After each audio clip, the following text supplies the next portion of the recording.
الوصفة دي من اكتر الحاجات اللي بحب اعملها، طعمها تحفة بجد، وكل مرة بقدمها تخلص في ثواني. من الاخر اللي يدوقها مرة استحالة يقاومها. قبل ما ندخل على الوصفة، انا سارة احمد. لو اول مرة تشوفيني متنسيش تعملي لايك وتشتركي في القناة لو لسه مش مشتركة. اول حاجة جبت 4 بطاطسيات كبار وقطعتهم كروهات، ونزلت بهم في الحلة وعطيتهم شطفة كده تحت الحنفية. بعدين نزلت عليهم بكوباية مية كبيرة ورفعتهم على النار. ولما استوت نزلتها بقى في طبق.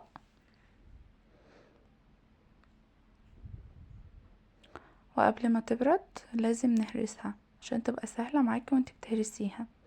انا جبت هراسة وهرست بيها، انت ممكن تعمليه بظهر كوباية او بشوكة، ونهرس فيها كويس لحد ما القوام يبقى كريمي، ونركنها على جنب تبرد. وبعدين نجهز العصاج. جبت 3 بصلات كبار وقطعتهم مكعبات صغيرة، هي مش صغيرة قوي، يعني مكعبات وسط كده.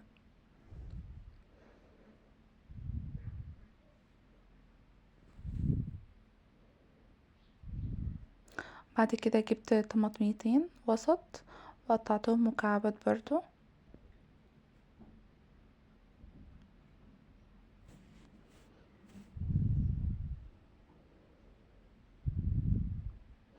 لو وصلت لحد هنا ما تنسيش تصلي على النبي في الكومنتات.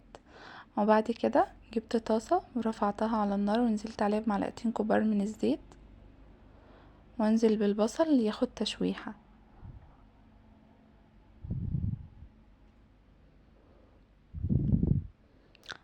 اول ما يدبل والقوام يبقى معانا كده والشكل يبقى معانا كده، بنزل باللحمة المفرومة،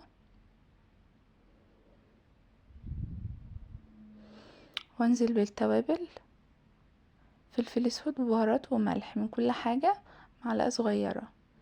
بعدين نزلت بالطماطم وعطيهم بقى تقليبة، واسيبها بقى تستوي براحتها لحد ما اجهز عجينة البطاطس.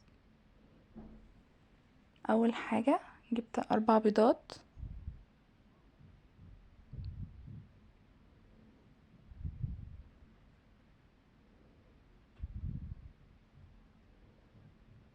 واقلبهم بقى بالشوكة كويس.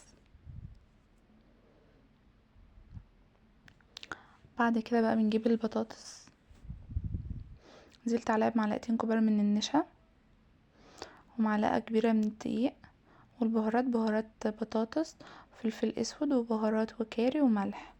رجعت نزلت بالبيض ونقلبهم كويس لحد ما تبقى عجينة متماسكة كده. خلاص هنا العصاج معانا بقى خلاص جاهز.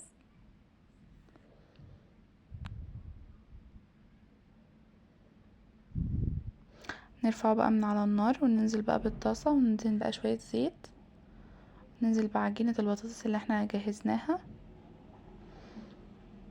ونفردها كويس.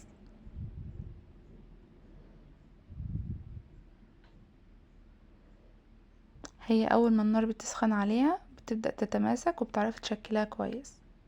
في الاول هتحسي انك مش عارفة تشكليها، بس بعد كده بتتشكل بمنتهى السهولة.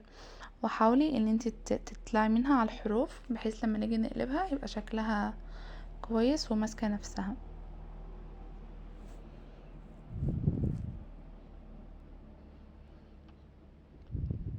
خلاص كده سويناها كويس، وبحاول بقى اطلع بيها على الحروف. ننزل بقى باللحمة اللي احنا عصجناها، انزلي بالكمية كلها مرة واحدة،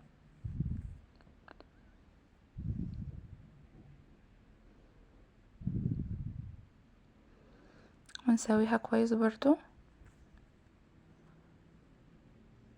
وننزل بقى باخر طبقة من عجينة البطاطس.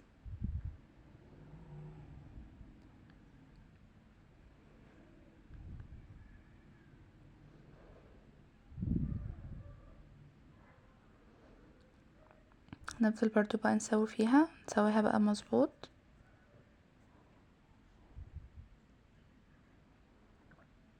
ونقلبها.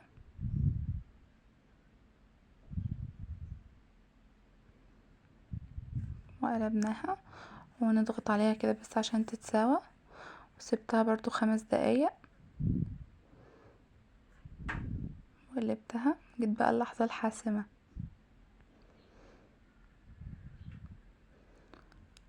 كده قلبتها. شايفين شكلها خطير وطعمها فظيع،